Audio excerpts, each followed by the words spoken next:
Son? Uy! Haha, Papa! Pansit Canton extra hot. Pansit Canton. Extra hot. Wow. 2. Nako. Baka kumuha na naman ito si Pon. 3. 4. Oh.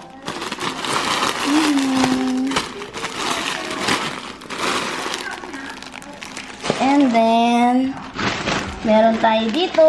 Hansi ba na? Dried mangoes. Polvoron. Polvoron. Ube.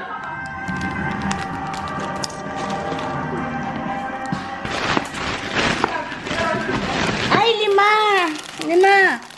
5 pala. And, corn beef. Holiday. Carne Norte. Ayan. Carne Norte, holiday. Gisado. Sarap. Corn beef yata ito eh.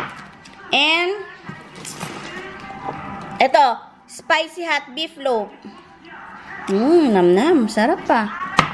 Yay! Son! So, good morning, best guys. Ayan. Hindi ko alam kung medyo madilim pa dito. Medyo madilim kasi hindi nakabukas yung mga ilaw namin. Sana nakikita nyo ako. Ang oras natin ay, ayan. Anong oras ba? Is 8 o'clock. Ayan. Doon na lang tayo. Ayan. 8 o'clock. 8:05 ng umaga, best guys. And, ayan. Si Tommy. Meron na kaming appointment sa doctor, best guys. Pupunta kami nung Junakis ko. Yung pangalawa. Kasi, na-aksidente. Medyo nagkaroon ng konting aberya sa school nila. Kape tayo. Yan. Coffee. Coffee tayo. Yan, coffee. And, yeah, ang oras niya sa doktor is 8:30. So, ngayon, gising na halos lahat ng mga Junakis ko. Para at least, kasi ang pasok nila is 9 o'clock dito. And, yeah, gusto ko, after namin kasi sa doktor nung Junakis ko is, ihatid ko na siya sa school. And then, yun nga, na-aksidente siya sa school. Ang nangyari is, ano yata nila is, break time. And then, nagkakaramuksahan sila ng mga kaklase niya dun sa football field. Then, right after nun, nakuyog yata siya. And then, yung isa niyang kaklase or, yeah, na-aksidente siya. Yung bibig niya is natama dun sa... Hendrik, saan ka tumama? Football mall? Ah, yung may net. Yeah, dun tumama yung lips niya, yung lip niya. Yung baba yung affected eh. Dito sa may gawing kaliwa. Tumama dun sa may net ng football, dun sa may bakal. And yeah, nagkaroon siya ng cut and then medyo umuga yung ngipin niya. Kaya ngayon, nung time na yon, nakatanggap ako ng tawag sa teacher niya. Yung teacher niya yung nagdala sa kanya and then after nung tinawagan ako. Nung una pa nga akala ko yung mga ano lang dito, yung mga tumatawag para sa mga commercial something na nag-o-offer ng kung ano-ano. Kaya hindi ko nasagot nung una. And then yung pangalawa, yun na nga, sinagot ko na, teacher nga nung Junakis ko. And nandoon sila sa doktor dahil kailangan nandoon ako bago nila gawin yung tinahi kasi yung lip niya. Yung lower lip dito sa lower left side ng lip niya. And then after nun, tumawag din ako sa dentist para matingnan yung ngipin niya. And then, nakakuha rin kami ng appointment on time na yon.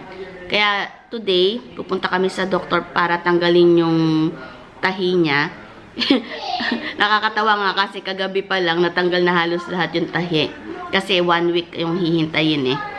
After a week, dun pa lang tatanggalin yung tahi. Since na medyo nag-heal na nga siguro yung sugat niya, ayun, natanggal na kusa yung tahi. Pero pupunta pa rin kami para ma-check ng doctor. And then next week naman sa dentist ulit para i-check ulit yung ngipin niya para makita kung okay na ba. Kasi nung time na yon is nag-ano siya soft food diet. Yeah. Siguro mga ano na lang, 5 to 10 minutes alis na kami. Malapit lang naman dito yung yung clinic. Parang clinic na rin eh.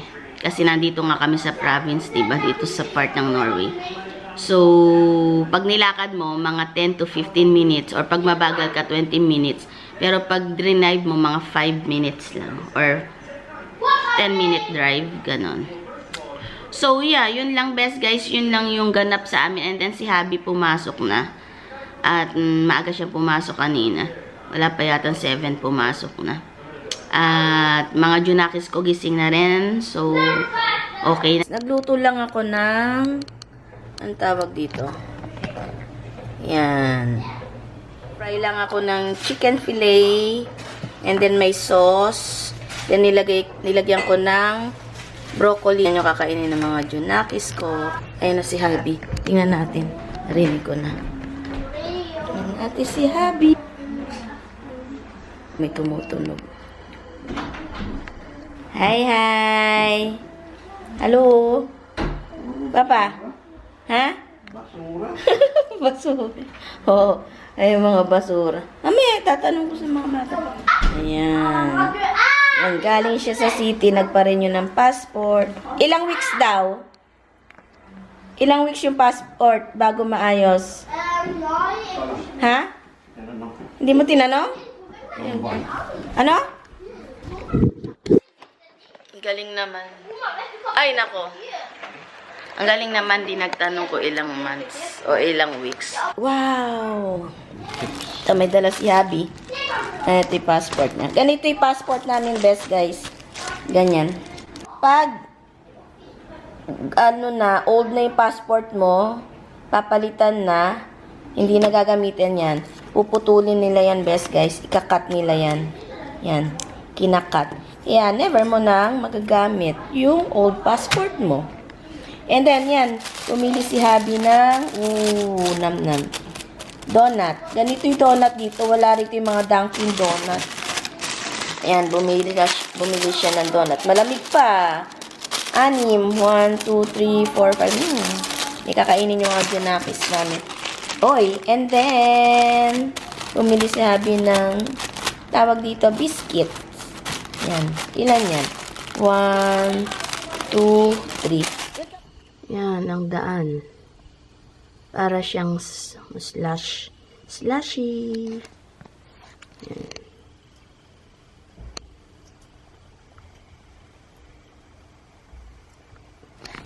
Yan, mga gamit natin. Yan, cellphone. Ito yung mount. Yung susi. Ito tayo sa kabila side.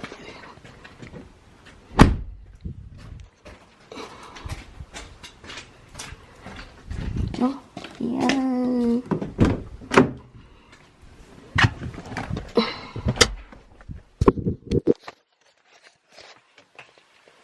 Sira natin. Yan, best guys. Nandito na tayo. Hinihintay lang natin na mag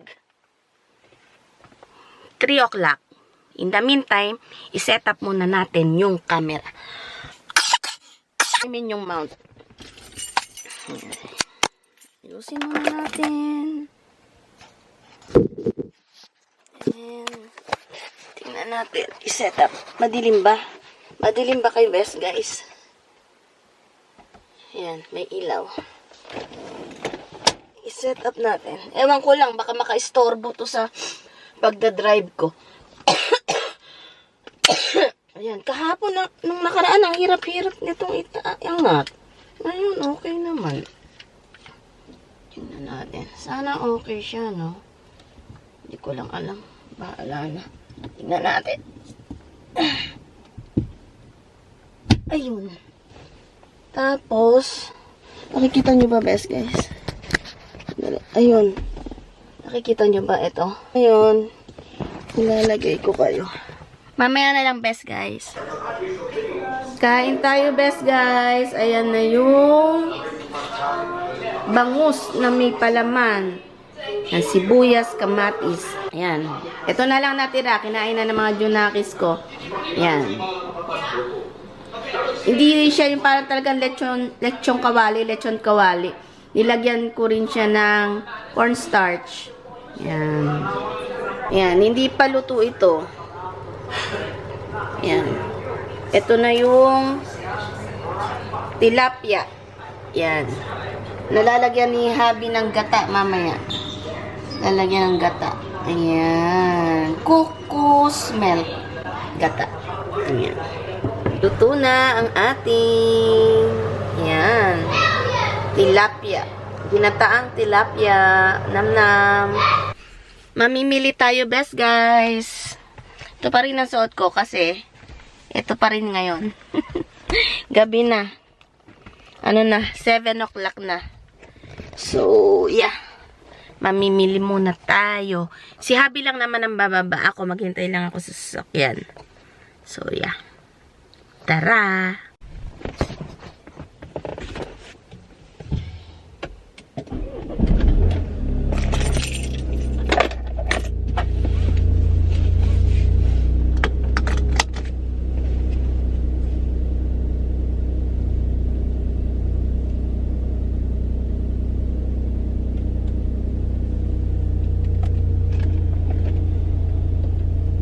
Maraming pinagpipipindot.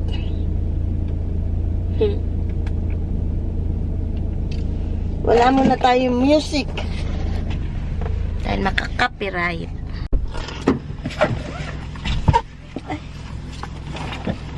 Walang yelo. Ha? Don't. Kailangan ko na yelo. Ay, wala eh. Walang yelo. Walang yelo. Nakatingin sila lahat. Tumingin kayo. Tumingin kayo lahat. Eh, hindi ka kita. Wala, hindi ko na kailangan makita na yan. Hindi ka kita. Papa. Parang maganda pag-ano. Ikaw. Sarado ba yun ko? Sa Spar tayo. Bakit? Yelo. Eh, walang bibili mo. Ikaw na bumaba. Pupunta kami sa Spar. Ha?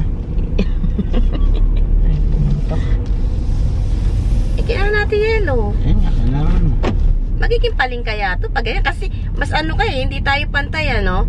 Ano ka, lundo yung, ano ka? Nas naka-abante ako, best guys, yung upuan ko. Kesa kay Habi. Si Habi. Ay, hindi. Dati naman, ano ka, di ba? Oo. Ayan. Maulan pa rin.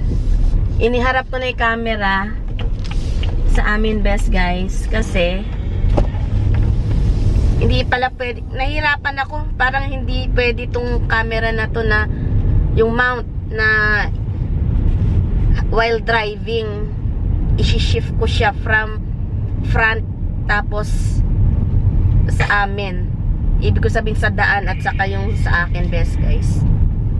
So, mainam na ano, na while nasa parking lot kami, nasa parking area, yun, dun ko na iniba yung ano, yung camera.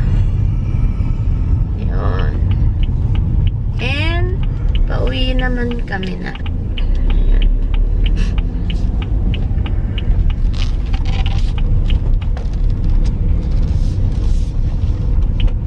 Dito pa rin kami.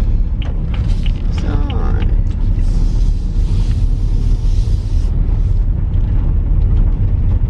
ayan. Madilim ba, best guys? May ilaw naman dito sa daan. Kaso, nadidiliman pa rin ako. Eto, patay oh. Ang ilaw dito. Masarap uminom ng soft drinks pag ano eh. Pag may yelo. Ah, gagawa na lang tayo ng yelo. Ayan. Ano rin pala, no? Matrabaho. Pag gumawa ng yelo. Hindi sana matrabaho eh. Kaya lang yung pag tatanggalin mo na yung tubig, nahirapan yung kamay ko. So, mainam na lang bumili. Pero at least meron na kaming ice cube maker. Ayan. We're here. Dito na kami. Ayan na. Dito na si kami. Abi, salita ka naman. Nasabi nila, ano ka daw, suplado ka daw.